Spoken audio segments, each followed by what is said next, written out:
Boa noite. Coube-me a mim hoje encerrar este ciclo de palestras, mas efetivamente quem começa por encerrá-lo é a nossa companheira Paula, quando nos traz esta mensagem que já começa a ser uma mensagem que nos orienta para a cura da obsessão. No fundo, é ela que dá o mote para nós fecharmos este ciclo de palestras neste mês sobre a obsessão. Porque ao longo deste mês nós ficamos com certeza a compreender melhor o que é a obsessão. Vimos que ela nem sempre se processa de desencarnados para encarnados, mas ela também se estabelece entre encarnados, no mundo espiritual entre desencarnados, de encarnado para desencarnado, e eu próprio me posso auto-obsidiar. Também vimos algumas causas da obsessão, assim como também pudemos ficar um pouco mais esclarecidos sobre a terapia que aqui é fornecida na Casa Espírita, o tratamento espiritual que aqui é concedido a todos aqueles que estão a passar por perturbação espiritual e procuram a Casa Espírita para assim receberem o auxílio que necessitam. Vimos que nem sempre esse auxílio é suficiente, que às vezes, em alguns casos, é necessário tratamento médico, tratamento psicológico, tratamento psiquiátrico. Também aqui podemos ouvir a história de Maria de Magdala. No fundo, ela está descrita nos Evangelhos, como a companheira Paula Silva disse, no livro Boa Nova, no livro Primícias do Reino, mas acima de tudo vimos que se trata de uma mulher com dificuldades morais como todos nós.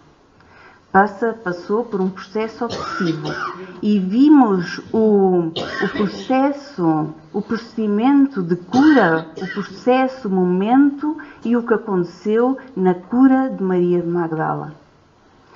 Hoje estamos aqui então para encerrar.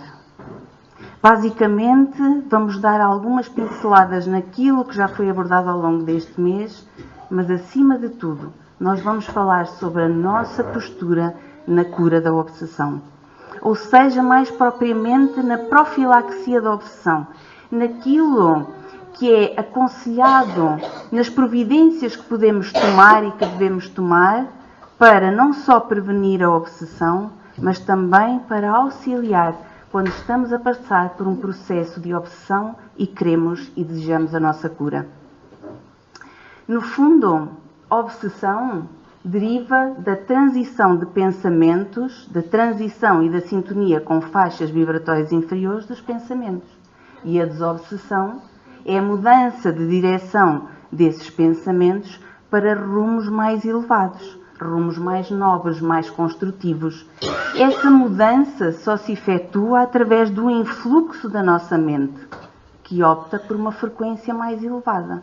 Ou seja, essa mudança é uma questão de escolha, é uma questão de opção e é uma questão de seleção também. Para isso nós precisamos de acionar, através da nossa liberdade de escolha, daquilo que nós tanto ouvimos dizer aqui na Casa Espírita, do livre-arbítrio, nós precisamos de selecionar uma das maiores potencialidades de todo o ser humano, que é a vontade. E diz-nos o Livro dos Médiuns que a vontade é o atributo essencial do espírito, isto é, do ser pensante. Então todos nós temos vontade. Todos os espíritos, sejam eles encarnados ou desencarnados, têm vontade. Isto é um atributo nosso, é uma potencialidade nossa de todo o ser.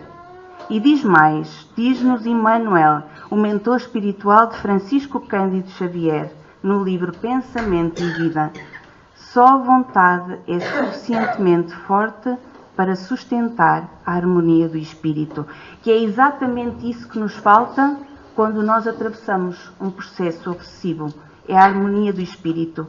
No fundo, nós necessitamos da vontade para permanecer, para manter ou para ir buscar a harmonia do espírito. E diz-nos mais, em verdade, ela não consegue impedir a reflexão mental, quando se trata da conexão entre semelhantes, porque a sintonia constitui lei inderrogável. Ou seja, a vontade não nos impede a ligação com outras mentes, a conexão mental com outros seres, com outros espíritos, essa sintonia, porque essa é uma lei que não se pode abolir, que não se pode anular. É uma lei de atração, é uma lei de sintonia. Eu tenho uma amiga minha que me deu um livro no Congresso Espírita Mundial, de Sueli Caldas Schubert, que é Mentes Interconectadas e Lei da Atração. Portanto, isto é uma lei que não se pode mudar. Mas diz mais, mas pode impor o jugo da disciplina sobre os elementos que administra, de modo a mantê-los coesos na corrente de bem. Portanto, só a vontade, ou acima de tudo a vontade, é que pode pôr a disciplina nos elementos, ou seja, na perseverança, no esforço, de forma a que as nossas ideias, os nossos pensamentos, as nossas emoções, os nossos sentimentos se mantenham unidos e nós nos mantenhamos unidos com perseverança, com esforço, com abnegação, para que eles se mantenham na direção e na corrente do bem, no propósito do bem. No fundo, a vontade é talvez dos atributos que são mais visados e mais trabalhados na obsessão. Os espíritos atuam na nossa vontade, muitas vezes enfraquecendo-na. Quando, por exemplo, nós queremos mudar o rumo dos nossos pensamentos e das nossas emoções e dos nossos sentimentos. Vamos dar aqui um exemplo. Quando eu decido, eu estou tão nervosa, preciso fazer uma oração. Mas depois o pensamento vai-se. Mas depois surge um contratempo. Mas depois a nossa vontade, mas agora não, mais do que um bocadinho. Eles enfraquecem muitas vezes a nossa vontade nessas circunstâncias. Quantas vezes nós temos, por exemplo, um estado emocional um bocadinho invigilante de ciúme e nós dizemos, isto não me tem trazido nada de útil a mim nem a ninguém, eu vou combater, mas à primeira eu já estou exacerbado com ciúme. Eu já não consigo. Eles, esvanecem aquela vontade de nós combatermos essa tendência. Mas muitas vezes também impulsionam também a nossa vontade em algumas circunstâncias, potencializando ideias, pensamentos, sentimentos, emoções que não são benéficas para nós. Vou dar aqui um exemplo comum. Vimos à casa espírita, estamos aqui a orar e dizemos assim, aqueles que fumam têm tanta vontade de um cigarro. Mas agora estou aqui na casa espírita, vou lá fora fumar. Mas tenho tanta vontade de um cigarro. E fica aquela vontade e começa assim aos nossos ouvidos eles a potenciarem. Mas porquê é que não há de ir? Então sais um bocadinho e voltas outra vez. E nós sabemos o quanto faz mal o cigarro e quantas companhias espirituais estão junto a nós quando nós fumamos. Então eles podem nos enfraquecer ou podem nos impulsionar a vontade, dependendo muitas vezes daquilo que é conveniente. Então essa interconexão, no fundo, ela é uma constante. A influência faz parte da nossa existência. Porque se observarmos, e isso está comprovado, nós somos influenciados pelos nossos pais, pelos nossos amigos, pelos nossos colegas, nomeadamente os colegas da escola, os colegas do trabalho, os colegas do desporto que praticamos, enfim. Nós somos influenciados pelo meio em que vivemos, pela comida que comemos, pela música que ouvimos, até pelos programas de televisão que assistimos. Portanto, a influência está provada e é uma constante. Se não for uma influência dos bons, será uma influência dos menos bons. Mas essa interconexão existe sempre. Mas será que nós nos podemos isentar dessa influência dos espíritos que nos querem muitas vezes arrastar para o mal? E foi exatamente isso que Allan Kardec perguntou aos espíritos superiores no Livro dos Espíritos, na questão 467. Pode o homem eximir-se da influência dos espíritos que procuram arrastá-lo ao mal? Podem isentar-se? E os espíritos superiores dizem, pode. Então não há nada mais concreto. Nós podemos. Nós podemos. Nós podemos. Visto que tais espíritos só se apegam aos que pelos seus desejos os chamam, aos que pelos seus pensamentos os atraem. Pelos nossos desejos, pelas nossas emoções, pelos nossos sentimentos, pelas nossas paixões. Nós os chamamos, nós os atraímos. Então, se nós os chamamos e nós os atraímos, isso quer dizer que eles captam.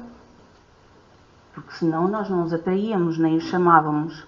E se eles captam, é sinal que nós emitimos ondas mentais que eles vão sintonizar, que eles vão captar. As ondas do nosso pensamento, que no fundo é o reflexo das nossas emoções, dos nossos sentimentos.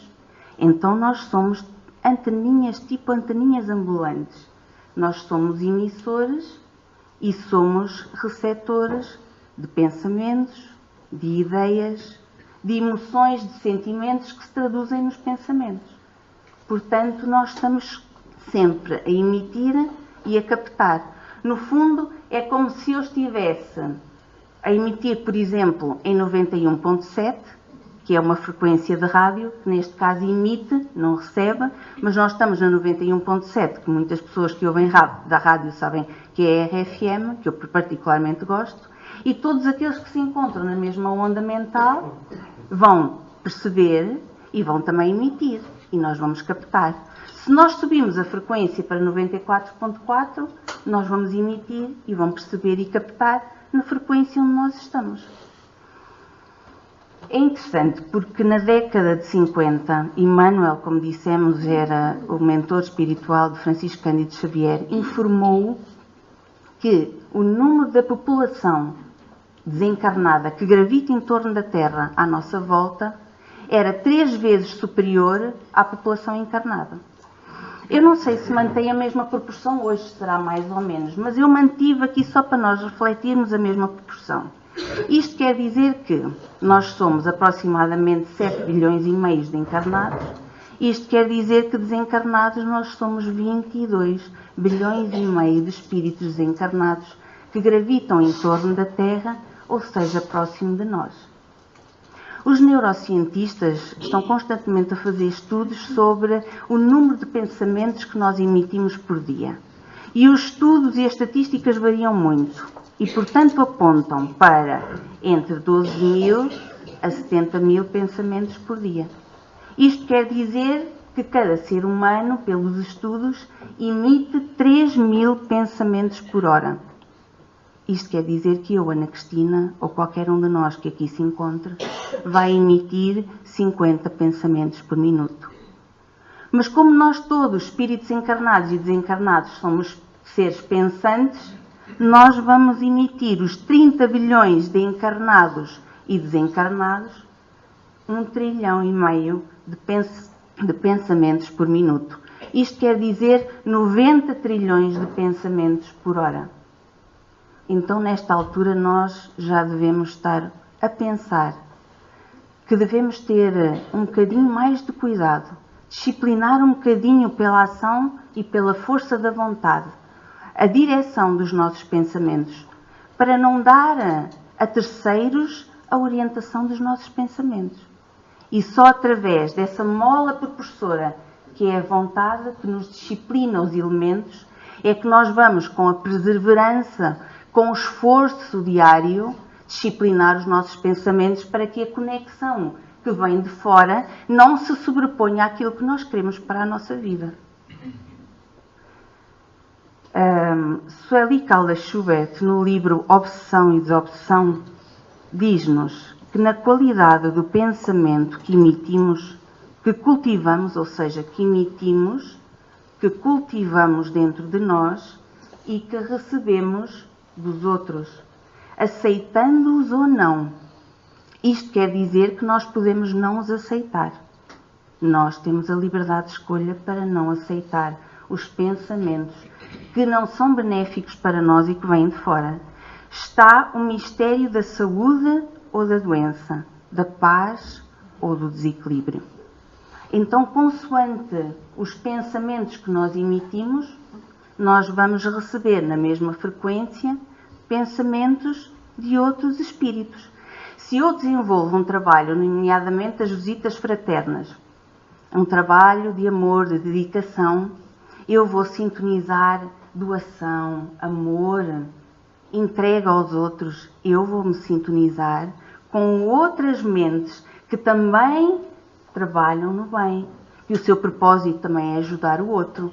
E, portanto, conforme o que eu imito, o que eu cultivo de emoções, pode ser propiciador de saúde e de paz. E recebo automaticamente também, capto pensamentos de saúde e de paz. Mas se eu envio pensamentos invigilantes, de medo, de revolta, de irritabilidade, de ciúme, de maledicência, eu também posso captar pensamentos do mesmo teor, que facultam assim a doença, o desequilíbrio, a desarmonia do espírito. Mas eu posso captá-los, porque no fundo eu sou um espírito que cultivei dentro de mim alguns erros. Eu posso até captá-los. Agora, eu posso aceitá-los ou não. Eu tenho que estar vigilante. Eu tenho que estar vigilante. Há um provérbio que todos nós conhecemos que nos diz: diz-me com quem andas e dir-te-ei quem és. Isto não traduz nada para a questão da obsessão, mas pode explicar se nós invertermos o provérbio. Diz-me quem és, o que nutres, quais são os teus desejos, os teus sentimentos, as tuas emoções, os teus pensamentos, as tuas ideias. Diz-me e dir-te-ei com quem andas. Quem se sintoniza na mesma frequência, quem capta os teus pensamentos, quem são as tuas companhias. Todos nós já ouvimos falar aqui de Facebook. Aliás, se eu fizesse uma pergunta aqui, quem é que daqui tem Facebook, e pusessem o dedo no ar, se calhar a maioria tinha uma página numa rede social, fosse Facebook, Instagram ou outra página qualquer. Eu também só sabia que havia tantas no Congresso Espírita Mundial, quando um palestrante desfilou um rosário de páginas de internet, porque facilitou o contacto com o mundo. O mundo pode interagir, ver em simultâneo, dizer que gostava ou não gostava, colocar perguntas, etc. Então, nós não temos propriamente todos Facebook. Eu, por exemplo, não tenho Facebook, não sou adepta, mas todos temos Mindbook. Este termo não é meu. Ouvi de um palestrante que também esteve no Congresso, André Trigueiro, que falou de Mindbook. Ou seja, mind de mente, em inglês, e book de livro. Então, esse nós temos. Então, vamos transpor isso para aquela analogia que nós todos temos do Facebook. Então, todos nós, estamos a todo momento, 50 por minuto, a plasmar. Digamos que numa linguagem web. Tenho ali um aluno meu que vi hoje pela primeira vez, então eu posso dizer estas coisas. Linguagem web. Então nós estamos a postar no nosso Mindbook ideias, pensamentos que derivam das nossas emoções e dos nossos pensamentos.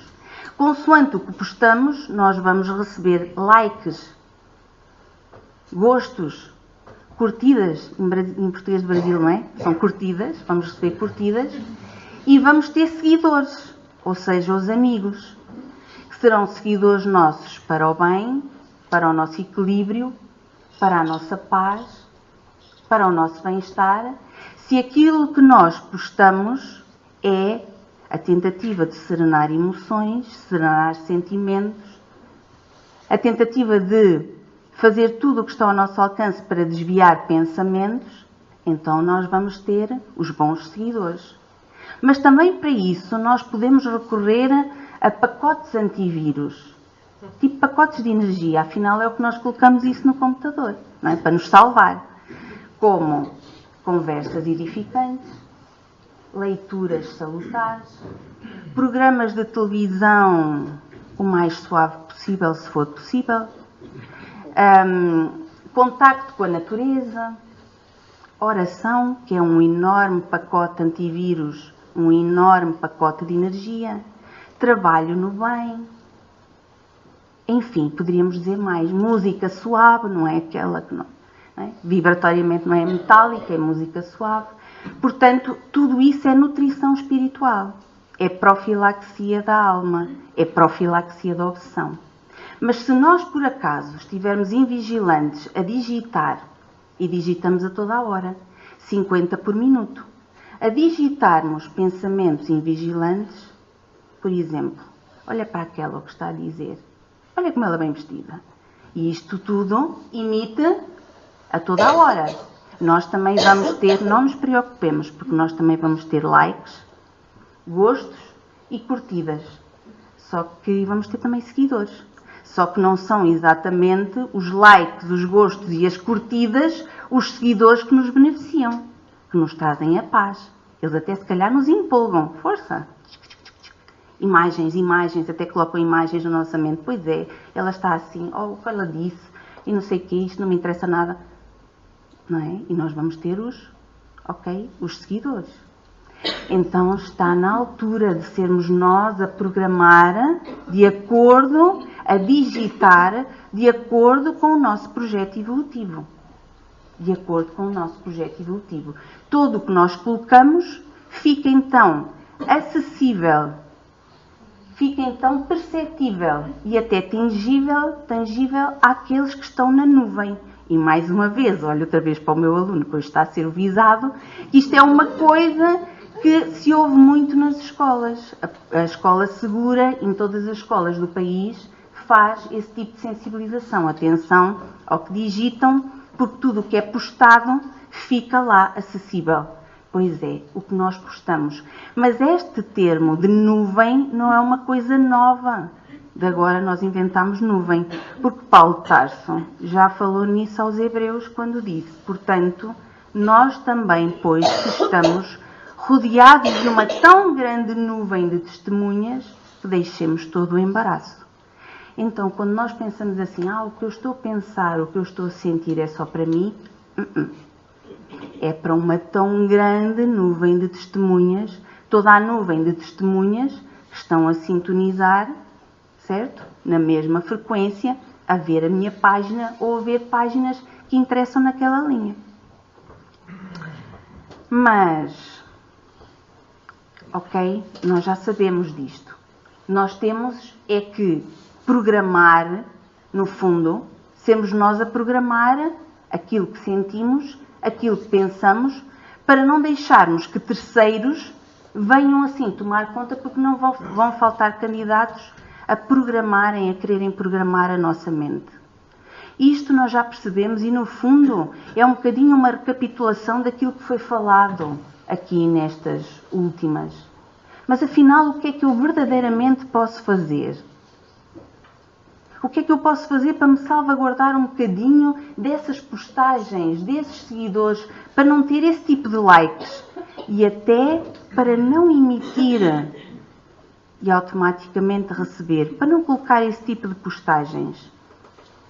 E então entramos na profilaxia da obsessão. Autoconhecimento e oração.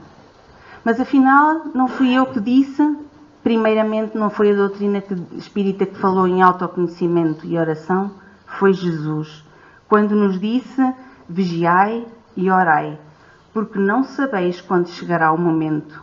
Jesus em Marcos. Vigiai e orai. Não sabeis quando chegará o momento? Bem, puxando aqui para o que eu estava a dizer, não sabemos quando é que chegará o momento em que nós temos a nuvem de testemunhas a espreitar o que nós estamos a fazer e a colocar os likes, mas também nós não sabemos quando é que chegará o momento em que chega a nossa hora da partida para a pátria espiritual e nós, no fundo, andamos a desperdiçar uma oportunidade aqui na Terra de cultivar bons pensamentos, de cultivar a harmonia, de partir com serenidade porque aproveitamos e andamos a desperdiçar sem estarmos vigilantes ao que estávamos a emitir, ao que estávamos a cultivar e ao que estávamos a captar. Portanto, vigiai e orai. Mas afinal, como é que eu posso vigiar? É isto que Jesus queria dizer com vigiai.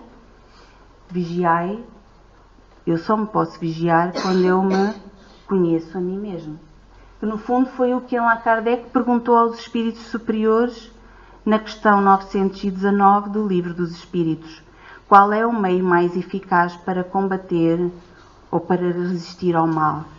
Conhece-te a ti mesmo. Então nós temos que começar a fazer o exercício de sermos observadores de nós mesmos.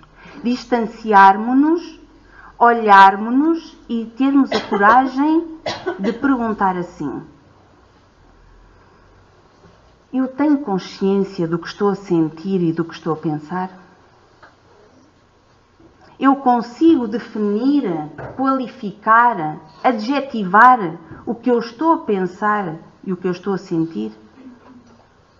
Eu consigo dar um nome? Eu consigo estabelecer uma coerência, uma relação entre o que eu penso e o que eu sinto e o que me está a acontecer na vida? Porque muitas vezes nós não paramos para pensar, nós não prestamos atenção ao que emitimos e ao que captamos. E depois acontece com todos nós. Vem o pensamento negativo e nós estamos invigilantes. E não prestamos sequer atenção que aquilo não é benéfico para nós. Muitas vezes vem um pensamento negativo e nós até o agasalhamos. Até o cultivamos. Às vezes até chegamos a ter prazer e remoemos aquele pensamento, aquele sentimento que nos vem. E depois, quando queremos libertá-lo, é muito mais difícil. É como um vício, é um pensamento vicioso. Então, nós, se fizermos esse exercício, nós estamos assim, já a criar uma dificuldade numa possível ou numa existência de interferência espiritual. Porque eu estou a começar a conhecer-me. E depois a oração. A oração, e diz-nos a Gênese, que em todos os casos de obsessão, a prece é o mais poderoso meio de que se dispõe para demover de seus propósitos maléficos o obsessor. E através da prece nós podemos muita coisa. Eu disse que ele era talvez o pacote antivírus maior que nós tínhamos, e o pacote de energia também maior. Através da prece nós podemos elevar-nos vibratoriamente, porque nos ligamos ao alto, nos ligamos a Deus, nos ligamos a Jesus, nos ligamos a Maria Santíssima, aos benfeitores espirituais, aos amigos, ao nosso anjo da guarda. E, portanto, nos elevamos mais vibratoriamente, permitindo assim que esses amigos espirituais se aproximem, porque às vezes a faixa é tão densa dos nossos pensamentos que eles têm até dificuldade em se aproximar. E, portanto, já aí, nós, muitas vezes, através da prece, sentimos alguma paz, alguma serenidade, porque são efetivamente a presença desses amigos espirituais junto a nós.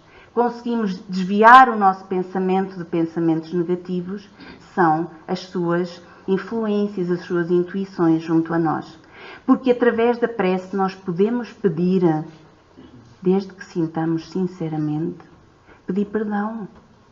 Perdão àqueles que hoje nos perseguem se nós lhe fizemos mal.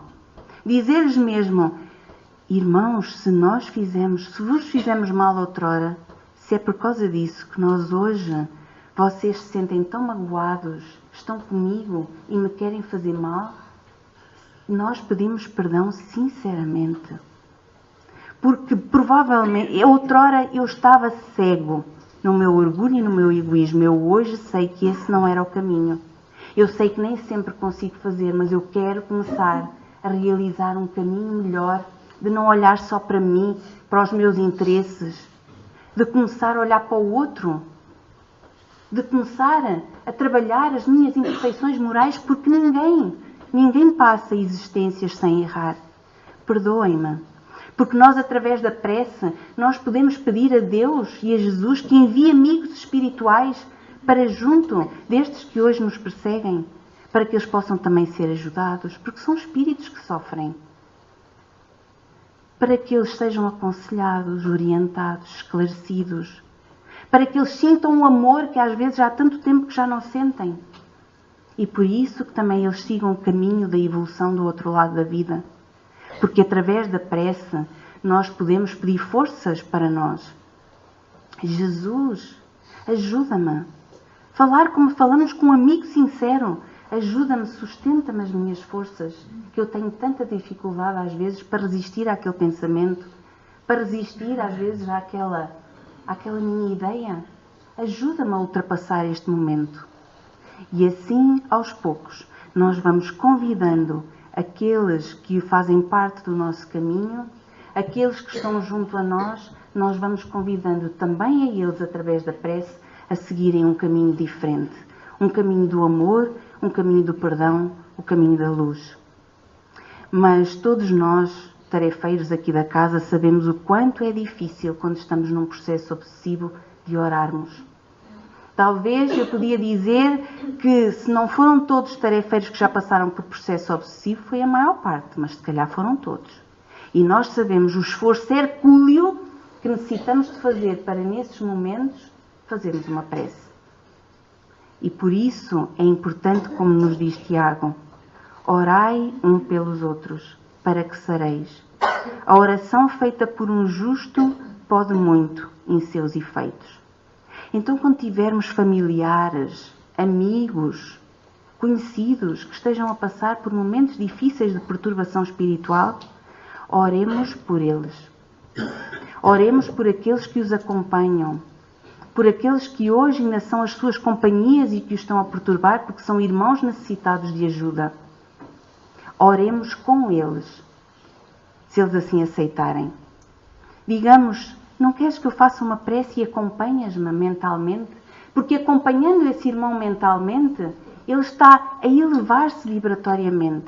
Ele pode não conseguir fazer a prece.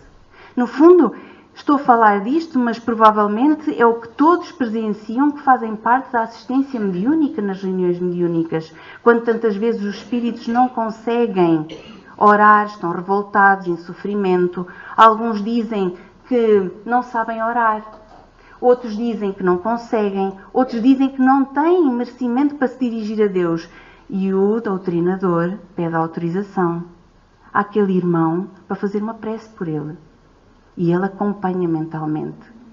Nas assistências, nas reuniões mediúnicas, todos os companheiros sabem quantas bênçãos são derramadas pelos irmãos, por toda a reunião e por esses irmãos.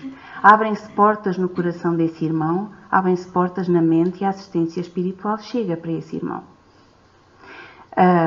E hoje em dia isto é transversal, porque nós ouvimos falar da prece pelos outros, nós ouvimos falar em correntes de oração, pela doença, pelos doentes, pela paz. Portanto, a oração em conjunto faz muito. Mas depois de nós nos conhecermos, está na altura de, à medida que nós nos vamos conhecendo, identificando aquelas areias, eu chamo areias, no meu caso são calhaus, que eu tenho que remover, mas no vosso caso acredito que sejam areias. À medida que vão identificando areias, está na hora de irmos fazendo o trabalho de casa, de melhorarmos a nós próprios. E diz-nos a Gênese, para preservá-lo das enfermidades, fortifica-se o corpo. Ou seja, se eu vou ao médico, e está aqui um médico, e digo, senhor doutor, eu estou mal porque tenho o colesterol alto, e ele prescreve-me um remédio para eu baixar o colesterol. Eu não tomo, ele não baixa. A mesma coisa, para garanti-la contra a obsessão, tem que se fortalecer a alma. De onde, para o obsidiado, a necessidade de trabalhar por se melhorar a si mesmo. Ou seja, nós temos que fazer o trabalho por nós. Não adianta vir à casa espírita receber passo, o passista tem que ser bom na reunião mediúnica também, e eu não faço trabalho nenhum. Até porque na reunião mediúnica podem efetivamente auxiliar a entidade que está ligada à minha problemática da obsessão. Mas depois, se eu fui avaro, se esse irmão até segue o seu caminho da evolução, porque me perdoa e segue e acha que agora está na altura de ser feliz, está cansado de sofrer e segue, mas se eu continuo nesta existência a ser avarento, agarrado às coisas, esse irmão já foi ajudado. Mas eu vou ter outros irmãos que depois veem que eu sou avaro e se aproximam. Portanto, é necessário fazer o trabalho de melhoria de nós próprios. E o trabalho no bem. O espírita costuma dizer que sem trabalho no bem não se sustenta, não é, doutor? Porque o trabalho no bem, efetivamente, é aquele que nos auxilia a trabalhar o bem em nós, as virtudes. Porque eu, quando trabalho em prol do outro, eu desenvolvo a paciência, a fraternidade, a tolerância, o amor ao próximo, a doação sincera, porque eu assim desenvolvo a caridade. Fora da caridade, diz-nos o Evangelho, não há salvação. E, portanto, no fundo, eu sigo assim o rumo que o Cristo nos veio trazer e nos ensinou e nos exemplificou. E diz-nos o livro dos Médiuns: as imperfeições morais dão aso à ação dos espíritos obsessores, foi o que nós falamos, os nossos defeitozinhos. E o que mais seguro meio de a pessoa se livrar deles é atrair os bons pela prática do bem. Porque é assim, se eu trabalho no auxílio aos outros, se eu trabalho no bem e no auxílio aos outros, pode ser ouvir alguém que necessita. Pode ser um sorriso para alguém que está um bocadinho desesperançado. Pode ser, são pequenas coisas que fazem parte do trabalho no bem.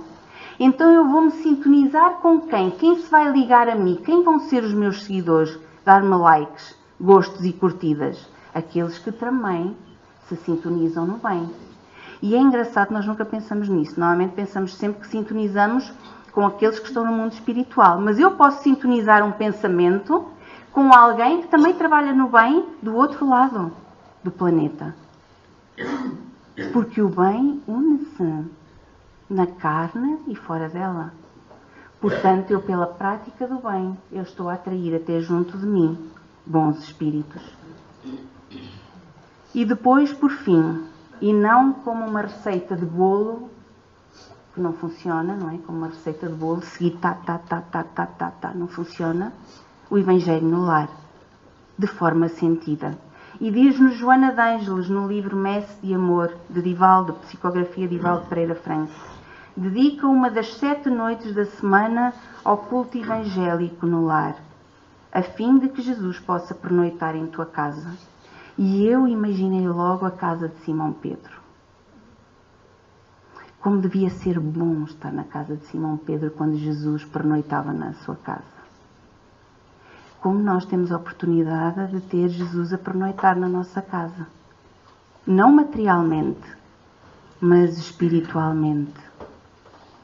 Dedica uma das 7 noites. Joana de Ângeles não está a dizer-nos dedica todas as noites da semana.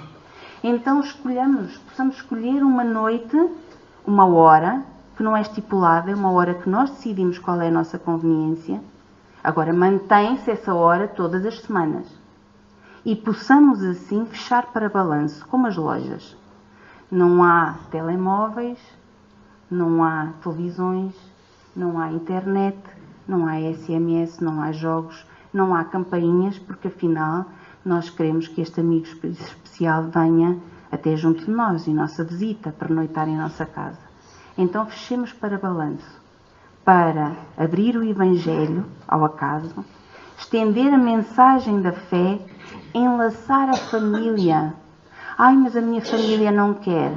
Fazemos nós, mas enlaçamos na mesma família, nas nossas vibrações e nas nossas orações. E oramos. E Jesus virá em visita. E nós recebemos tantas visitas em casa. Será que esta não é a melhor visita que nós podemos receber na nossa casa? Então vale a pena fecharmos para balanço, naquele bocadinho de meia hora. Jesus no lar é vida para o lar.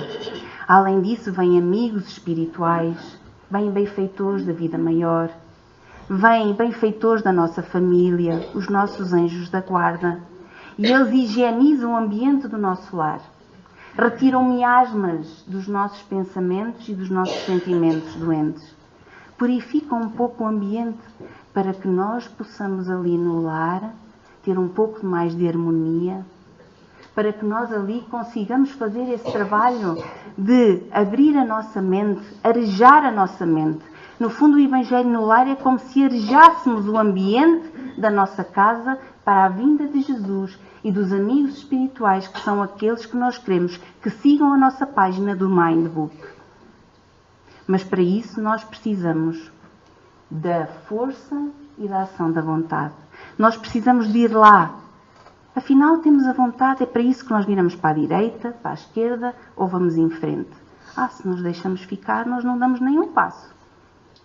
Então, vamos lá. É essa mola propulsora que faz a engrenagem andar e assim teremos forças para perseverar neste trabalho, nestas providências que, no fundo, são profilaxias da obsessão. Porque Jesus já nos disse: mas aquele que perseverar até ao fim, esse será salvo. Então perseveremos. Tenhamos em mente o que nós queremos para a nossa existência. Se é a nossa paz e o equilíbrio, que ninguém de fora nos pode estar sempre a facultar. E seremos salvos. Salvos de quem, que Jesus queria dizer? Salvos de nós próprios. Daquilo que nós emitimos menos bom. Nós vamos mudando e, portanto, vamos deixar de estar a emitir ondas vibratórias negativas para irmos aos poucos subindo e captando boas ondas.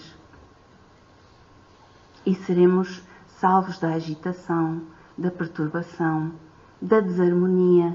Viveremos com saúde espiritual, saúde da mente, saúde do corpo. Vivemos em harmonia e em equilíbrio. E foi esse, no fundo, o caminho que Jesus nos ensinou. Não pensemos que Jesus passou na Terra sem ter espíritos a tentarem a todo momento que ele se desviasse do caminho, que ele não desse o testemunho da verdade. E o que é que Jesus fazia? Recolhia-se em silêncio para orar ao Pai, para ir buscar forças. Acredito que, e sou eu a pensar, que teria imensos amigos também espirituais à sua volta, assim como o Pai. Então foi esse o caminho. Além disso, o caminho que Jesus nos ensinou foi esse antídoto maior, que é o amor. Mas às vezes eu penso que esse amor é só por mim. Não. É tal e qual como a companheira Paula Silva nos disse, que Jesus disse a Maria de Magdala: ama os que estão à tua volta, os filhos de outras mães. Esse é o trabalho no bem.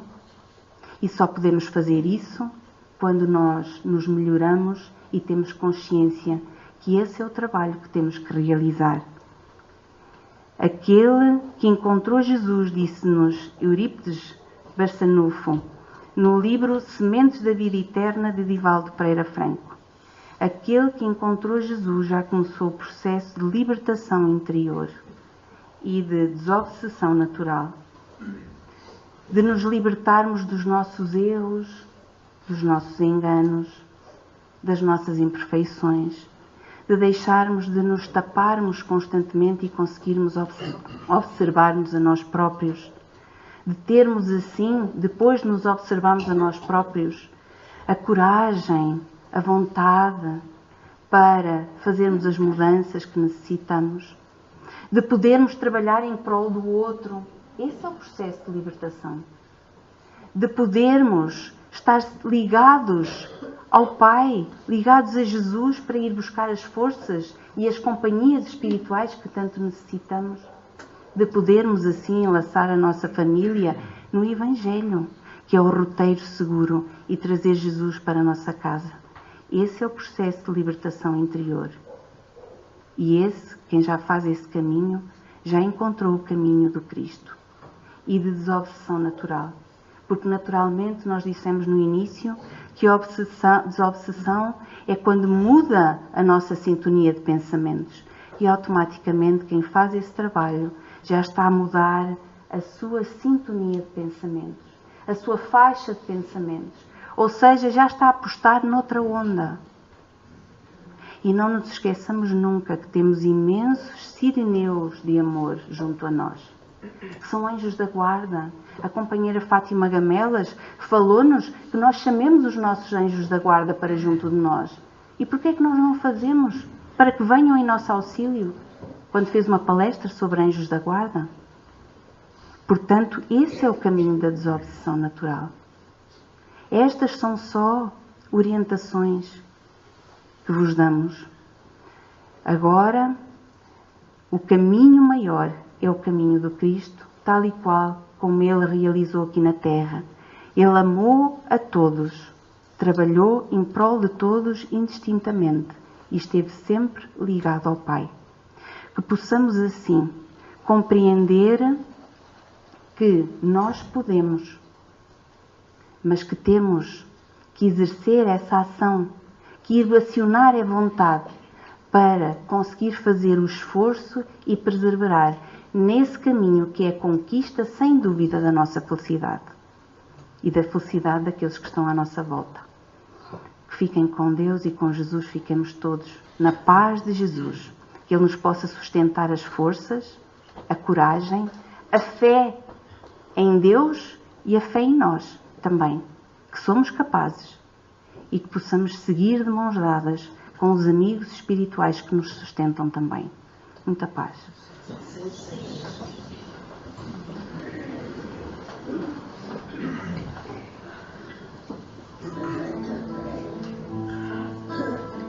Na página 11, página 11.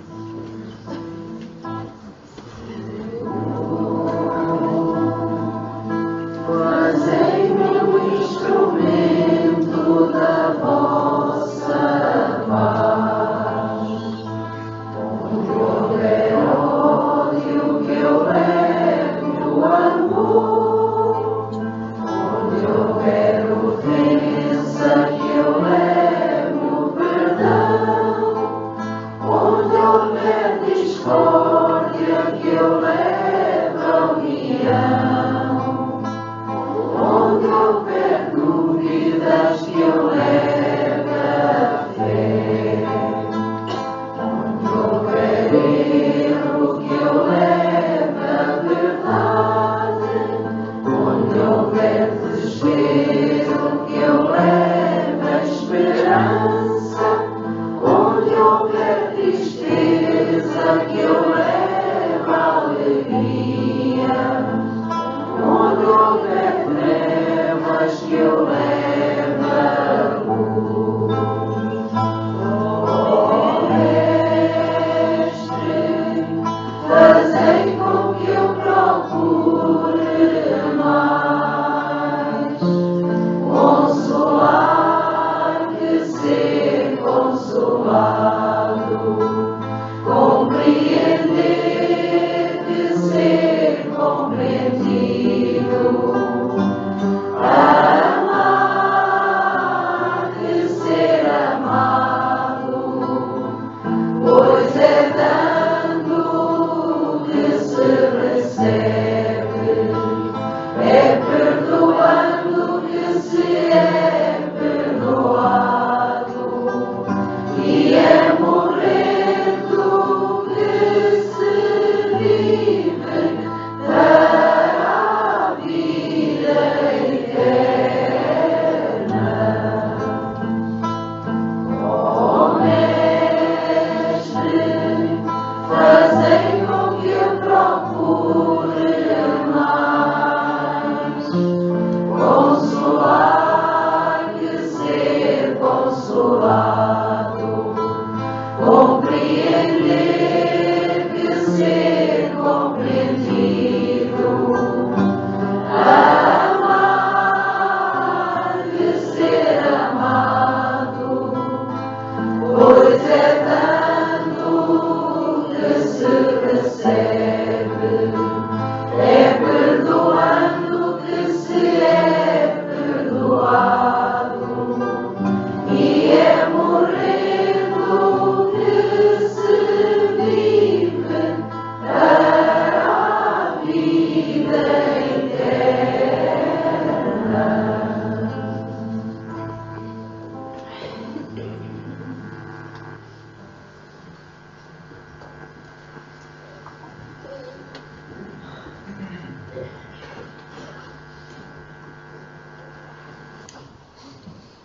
Vamos orar.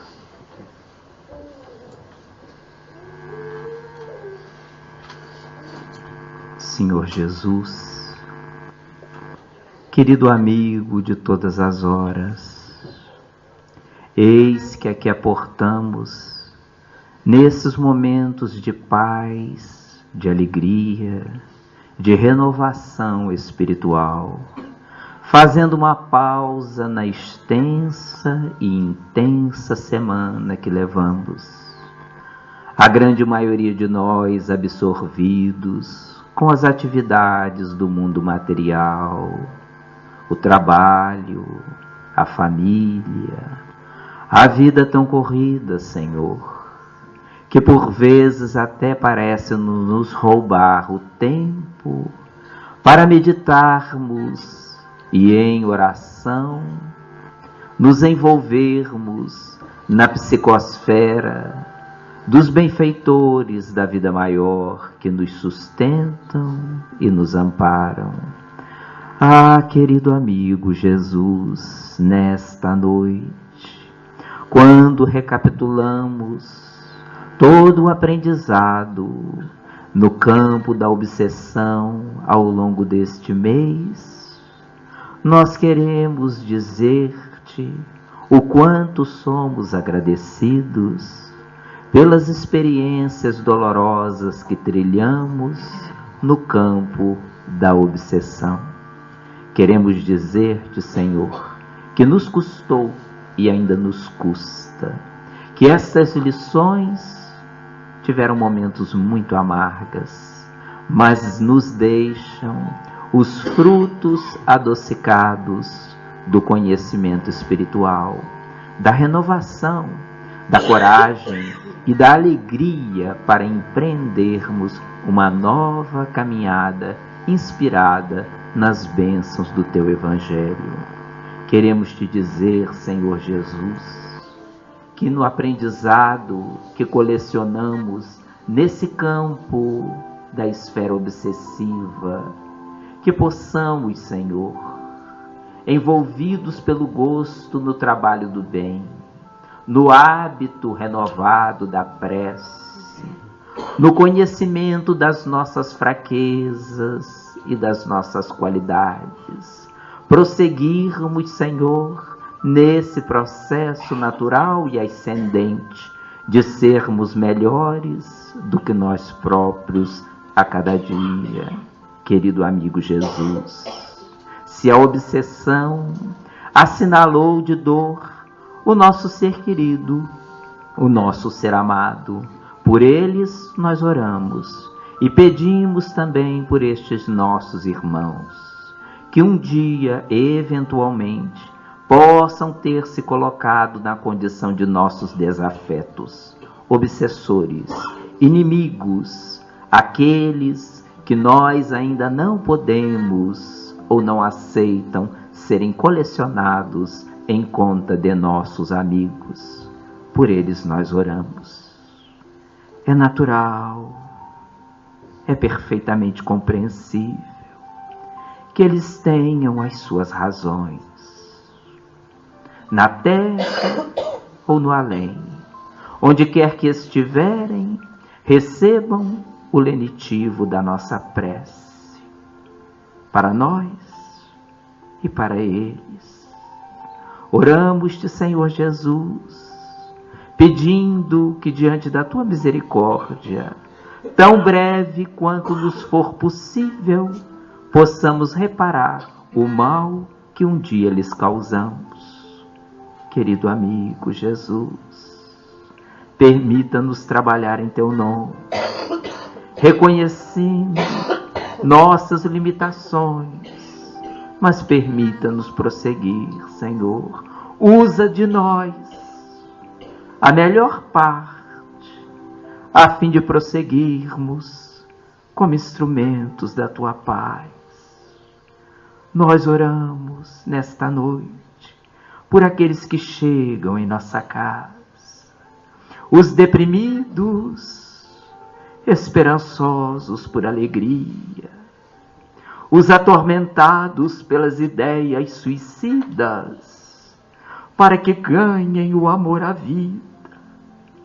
Oramos, Senhor, pelos enfermos do corpo, pelos enfermos das emoções, pelos doentes da alma, que além dos recursos que a medicina da terra lhes ofereça, a tua misericórdia infinita também lhes conceda as alavancas da alma, próprias para se reerguerem e avançarem no caminho da paz e da felicidade. Oramos por aqueles que perderam temporariamente os seus seres amados. Há muito, há longo tempo, não importa. Envolve-os na dor da saudade, de ambos os lados da vida. Nós te pedimos, Senhor Jesus, por aqueles que não resistiram e tombaram diante do suicídio, por aqueles que sucumbiram e desistiram da presente existência. Ah, doce amigo Jesus, nós oramos pelos filhos que aqui vêm pedindo pelos seus pais, pelas suas mães. Pedimos pelos pais que oram pelos seus filhos na droga, na delinquência ou no crime. Usa de nós, Senhor, nossa melhor parte em serviço do bem e da luz. Guarda-nos nessa psicosfera fluídica, coletiva, que sobre nós se derrama nesta noite, neste momento, envolvendo-nos em profunda paz. Fica conosco, doce amigo Jesus, fica conosco, hoje e sempre.